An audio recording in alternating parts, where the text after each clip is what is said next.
Mesdames et messieurs, bonsoir. Grand salut à tout le monde. Voulez-vous savoir pourquoi le professeur Maurice Kamto s'était autoproclamé vainqueur des élections présidentielles de 2018? Suivez tout simplement cette vidéo.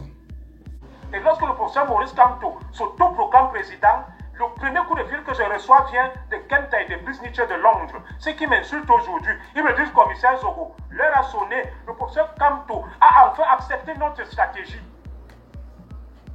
Ils me disent, le professeur Maurice Kamto a enfin accepté notre stratégie de s'autoproclamer président. Donc, commissaire, maintenant, on rentre dans le jeu. C'est comme ça donc que je rentre dans le jeu avec les ordres pour un scénario à la Jean Ping qui circulait depuis. Et je vais vous faire une petite révélation. Lorsque j'arrive dans la lutte, mon frère le général Wanto, avec qui j'étais hier, me dit, commissaire Zogo, moi pour le moment, ce qui m'intéresse,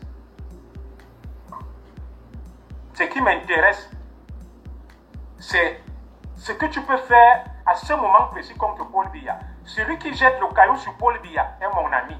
Donc ils ont préparé des réunions. Kamto n'a été que un élément qu'on a récupéré par opportunisme. Parce que quand vous voyez toute cette stratégie qui est déployée par la base et certains de nos compatriotes du MRC, ça ne date pas d'hier. La stratégie est préparée depuis 1990. La conquête du pouvoir par la force et par la violence, par un groupuscule bamileke extrémiste. Ça fait plus de 20 ans qu'ils préparent ça. Et moi, je me suis laissé embarquer dans un bateau dont je ne maîtrisais ni le départ, ni la destination. Ils essaient juste d'exploiter certains talents, certaines intelligences. Ils ont un agenda caché. Et je vous dis, il faudrait que le professeur Maurice Kamto fasse très attention. Je passe donc à la deuxième grande annonce de cette soirée. Mes chers compatriotes, il faut tout faire pour barrer la route à ces extrémistes. Parce que le professeur Maurice Kamto est un homme extrêmement hypocrite. J'ai cru en lui, mais c'est un homme hypocrite qui s'est retrouvé lui aussi dans cet engrenage. Le professeur Kamto n'est pas ce que vous pensez. Il donne l'image. Et aujourd'hui, j'assume mes propos. Parce que le professeur Kamto s'est fait passer pour quelqu'un de bon, de sympathique, de gentil. Mais les informations que j'ai, et je veux que les cadres du MRC, je suis tombé sur un plan secret du professeur Maurice Kamto. Et c'est pour ça que la base de certains extrémistes bamileke se battent durement pour qu'ils aient le pouvoir. Le professeur Maurice Kamto a un projet de réforme agraire. Écoutez ça très bien, peuple camerounais. Il a un projet de réforme agraire où il va supprimer la notion d'ethnie de tribu et les terres n'appartiendront à personne. Il veut nationaliser les terres afin de les redistribuer. Et c'est donc le message qui a été véhiculé, le message qu'on a fait passer à ces extrémistes de la base et à ces groupuscules des bamileke que les terres vont bientôt vous appartenir. Comme l'ouest du Cameroun est très faible en densité et n'a pas de terre, le plan caché du professeur Maurice Kamto, je le déclare haut et fort aujourd'hui, et c'est pour ça que beaucoup de bamileke le soutiennent avec chauvinisme et fanatisme. Le plan secret du professeur Maurice Kamto était de procéder à une réforme agraire, aussitôt arrivé au pouvoir, de nationaliser toutes les terres et de les redistribuer. Et comprenez le plan diabolique qui se cache derrière ça.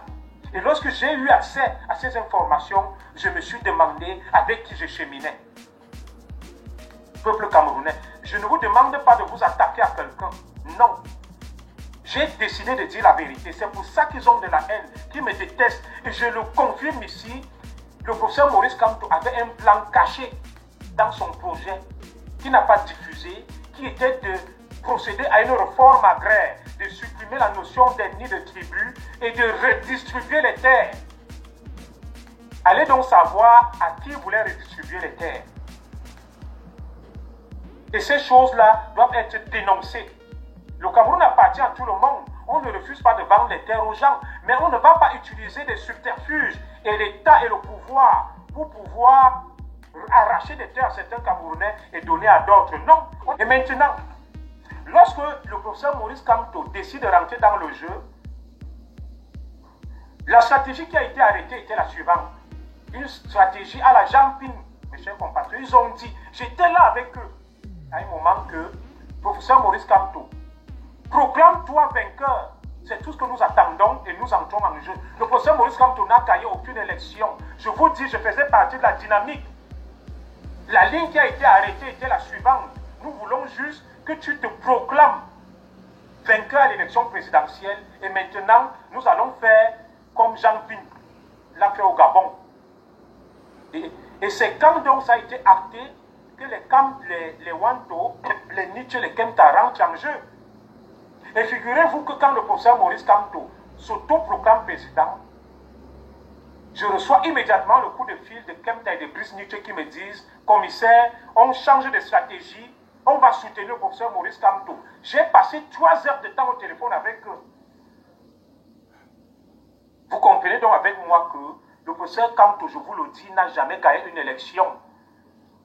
Mesdames et messieurs, après avoir regardé la vidéo, une chose est sûre, c'est que vous comprenez vous-même où se trouve le problème.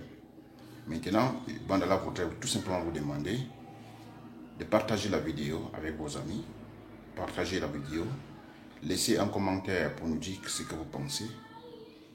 Et Bandala vous demande en même temps de vous abonner parce qu'il y a d'autres choses qui arrivent. Il y a d'autres bonnes choses, il y a des grandes informations que Bandala c'est toujours là pour vous fournir. Restez avec nous. Mesdames et messieurs, bonsoir.